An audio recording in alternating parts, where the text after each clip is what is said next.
Hey, what's up guys? Welcome back to another video. Today's video watching Infographics Deadliest Weapons of World War III. We'll just jump right on into it. I do hope that you guys are enjoying the content as of late. We're bringing it back slowly.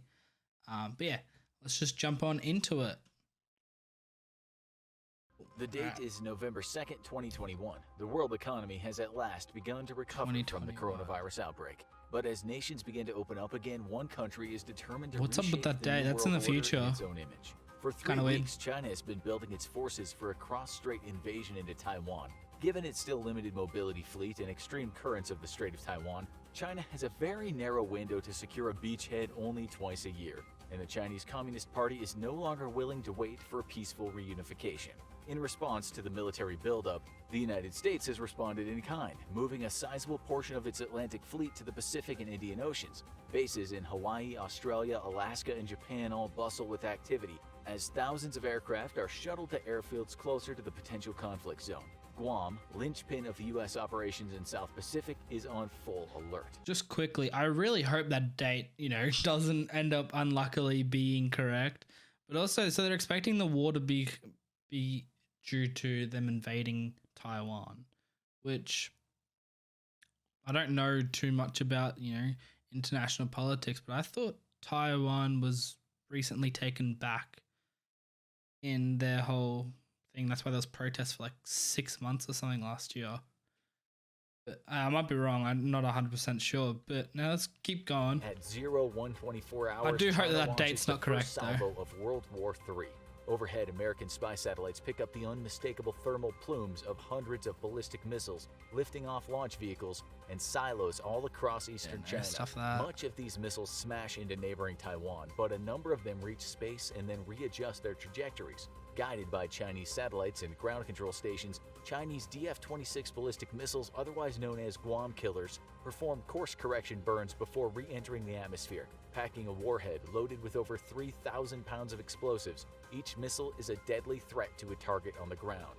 American Aegis cruisers immediately launch volleys of ballistic missile interceptors, seeking to destroy the Chinese missiles while still outside the atmosphere. American THAAD, or Terminal High Altitude Area Defense Units stationed in both South Korea and Guam, send their own volleys of interceptors. This is very in-depth. They've thought about this a lot, it seems. And scatter radar-confusing chaff and decoys as they cruise just outside of the atmosphere and prepare to enter their terminal phase. So these things are apparently equipped with like countermeasures. Like they said, radio disrupting chaff. I can't remember how to say it, but yeah.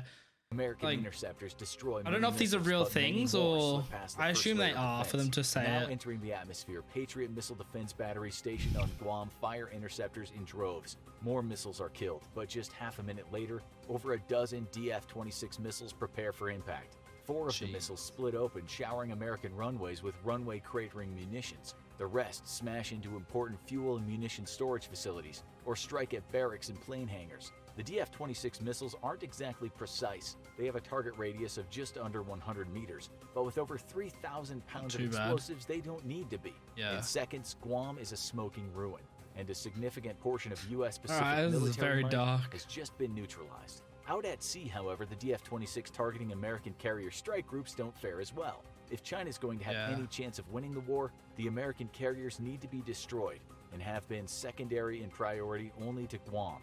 The American carriers have been sailing at full steam, though, and performing erratic maneuvers. The 2 powerful nuclear reactors aboard the Nimitz carriers push the massive ships to top speeds. These carriers are mental. I loved aircraft carriers as a kid, so this was always something that I liked learning about. But those things are mental. They're massive.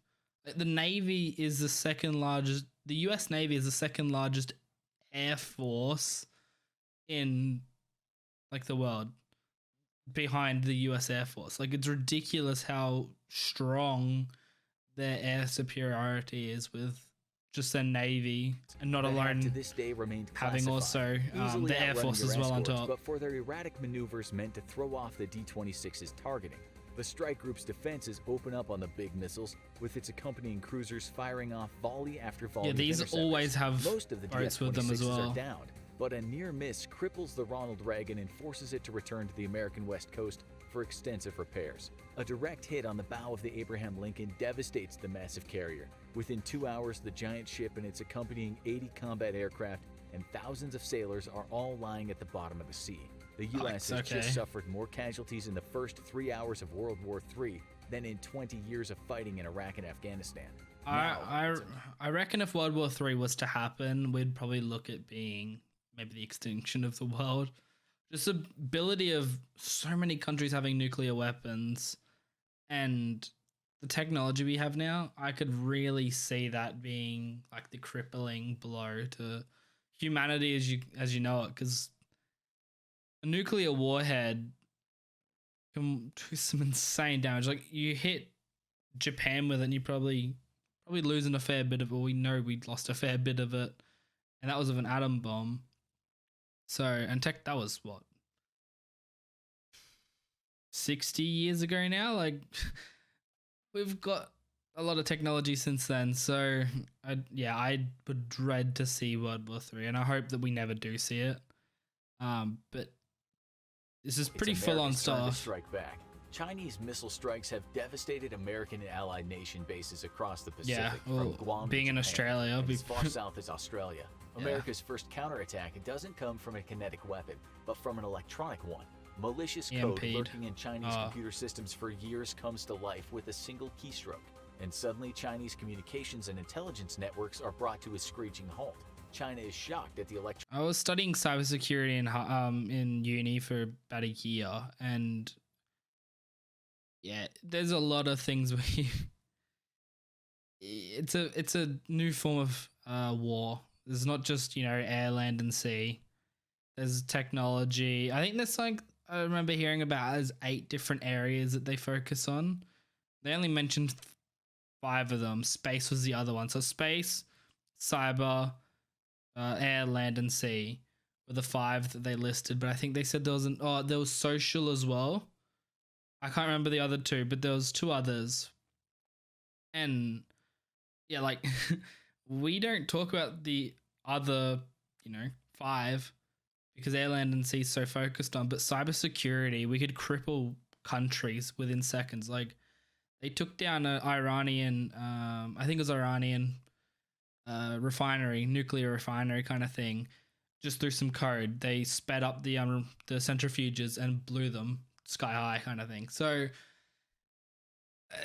this stuff is really accurate in what we could do. The lackluster performance of what it had hoped would be a digital Pearl Harbor. Microsoft obviously Chinese government hackers owns Windows, which is a lot of the world runs Windows. Penetrating over the course of years. So it wouldn't surprise me if they have stuff inside in the middle. Anticipating a massive cyber attack in the case of war, the U.S. has spoofed many of its own critical military computer networks and allowed foreign powers to believe their software was penetrating real networks being used by real people. These fake networks are so detailed that they even simulate individual workers' browsing history. Chinese hackers can watch as personnel waste time on YouTube and playing their favorite flash games, yet it's all fake, simulated by AI.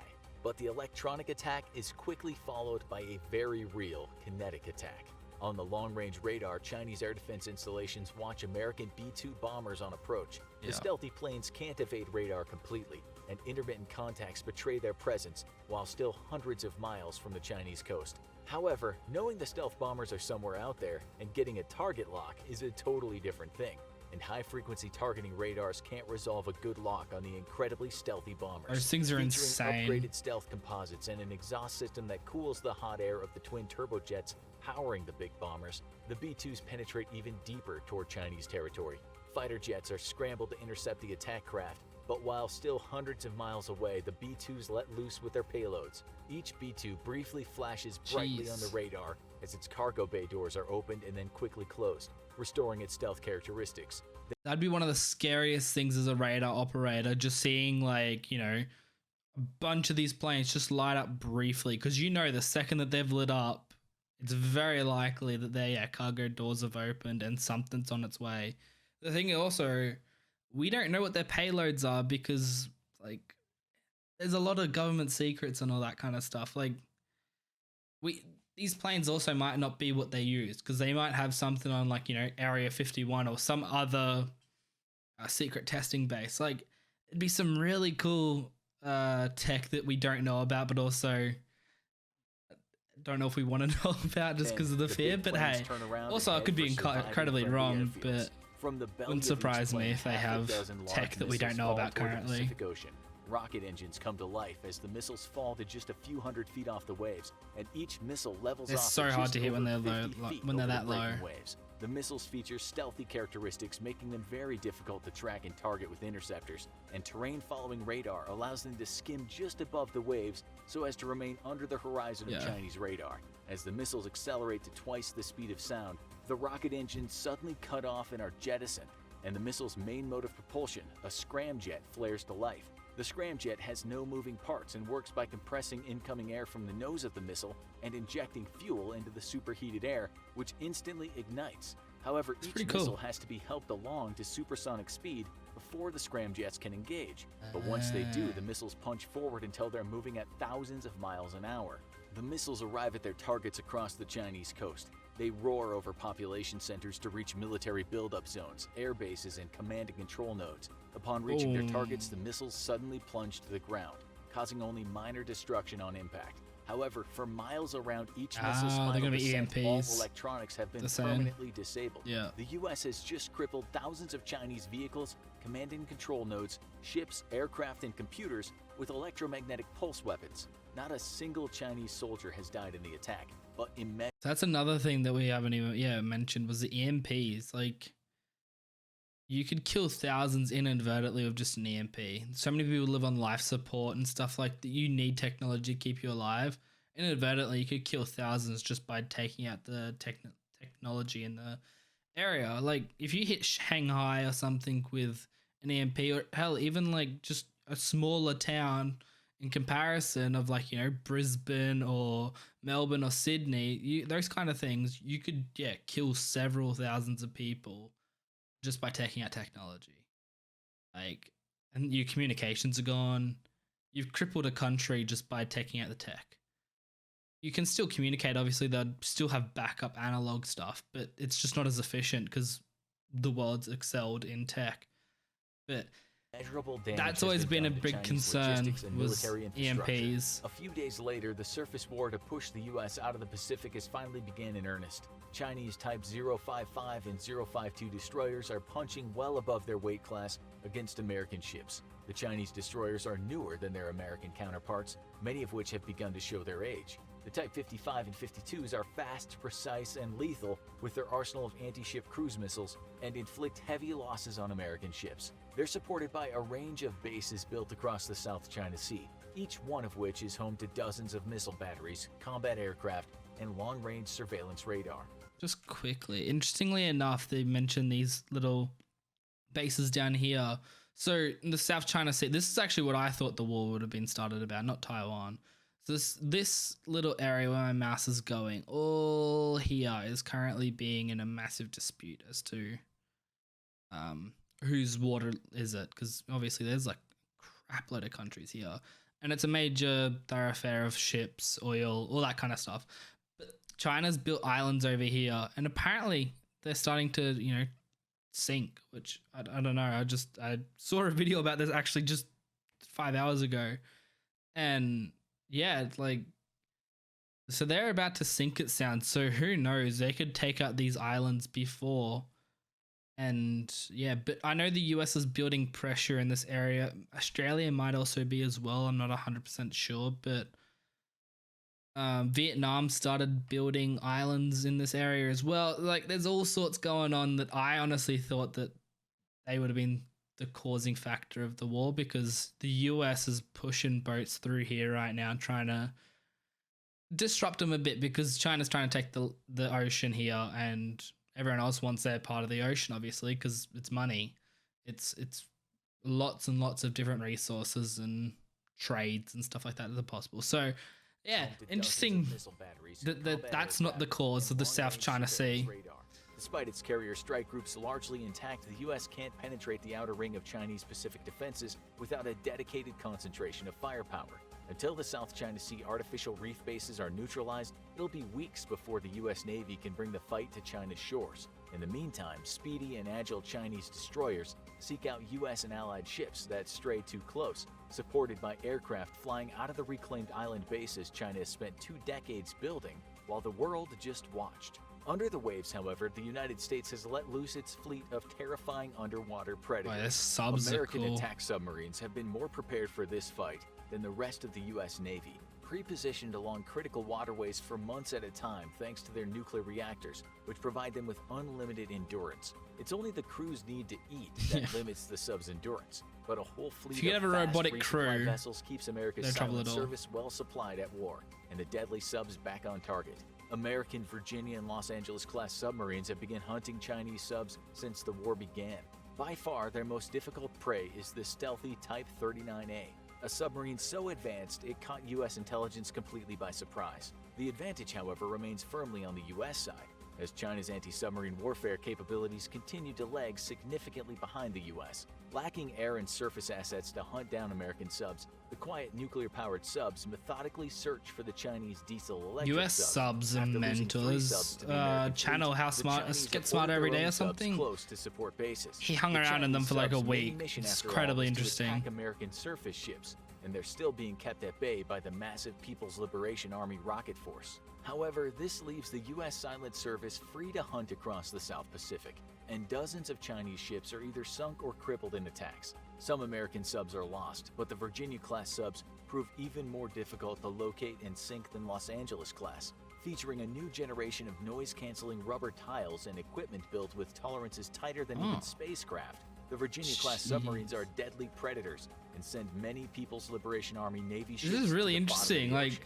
The war, all sorts of however, tech I remains didn't at an really impasse know at the about. moment. Until China's South China Sea bases can be neutralized, the U.S. can't bring its own considerable naval and air power to bear, let alone begin the reconquest and liberation of Taiwan.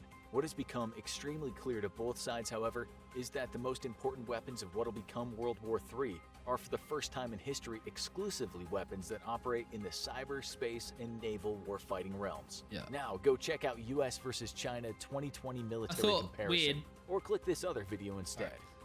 Weird. It's called World War III. They don't mention any of Europe getting involved because that'll be another question as to who's fighting what side. Australia is known for fighting above their weight. Like, there's multiple, like, Battle of Beersheba back in World War One, I believe, or I think it's World War One because it's Gallipoli's World War One, right? Shit, I should know this. Anyways, oh god, that's bad. But yeah, Battle of Beersheba, like the Light Horse Brigade raiding. Beersheba is their town, I believe. Yeah, and they should have lost that. They should never have won that kind of fight. And with Papua New Guinea, Darwin. I don't know if it was Vietnam or if it was Papua New Guinea. I'm thinking of, but both of those. Japan. Oh, no, it was Papua New Guinea because the Kokoda track and stuff like that. There's all sorts here that haven't really touched on yet. So there'd be so much more involved because, yeah, like obviously smaller powers by a long shot. Russia wasn't even mentioned. Russia's going to be a major factor, because Russia, I believe, supports China. I think that's kind of a gray area as to what's going on there. But like, there would be so much that I assume like Africa and South America kind of thing would stay out of it because I don't know their power and, like, military power, but like Europe, Russia, which I guess is Europe, Australia, Canada, which I guess is going to be considered US because that's how they kind of get grouped in anyways, but like Canada, it's not mentioned. France, I believe, also has some pretty insane aircraft carriers as well. They've got less of them. I think they've only got 2 or 3. But again, just more stuff that would be interesting. I guess it's a deadliest weapons they're talking about. But I guess, yeah, the US and China would have the deadliest weapons out of everyone. Maybe Russia as well, because they are the ones that invest the most into military. Australia is not heavily invested. I don't think a lot of Europe is because of their whole try and de-escalate the world for war. Middle East also, like, does Iran and stuff like that join in? Because like, I don't know if they're nuclear equipped, but I'm pretty sure they are. And yeah, I could really see nuclear weapons going boom just everywhere. But no, like cybersecurity is an interesting thing and one of my big interests. So it's it's kind of interesting to see how scary it can be that at any moment you just lose your computer, you lose all, I guess, life as you know it. Like you don't know if your Google Home would just be just, becoming a spy bot kind of thing. Like that's yeah, cool stuff like that, but also kind of scary. Yeah, I hope you guys did enjoy the video. I hope you learned a lot through that. If you guys do enjoy the video and you are currently not subscribed, you greatly appreciate if you do so. If you want to check out any more content down below, just go to my channel and there'll be a fair few videos of different content varying from funny stuff to, I think this is more my educational stuff that I've watched. This is probably my first one actually. And yeah, give it a like if you enjoyed, dislike if you didn't enjoy, because I use that as a reference as to what people want to know. Obviously likes help. Comment if you know of any more things that you guys want me to watch. And I hope to see you guys next time. See ya.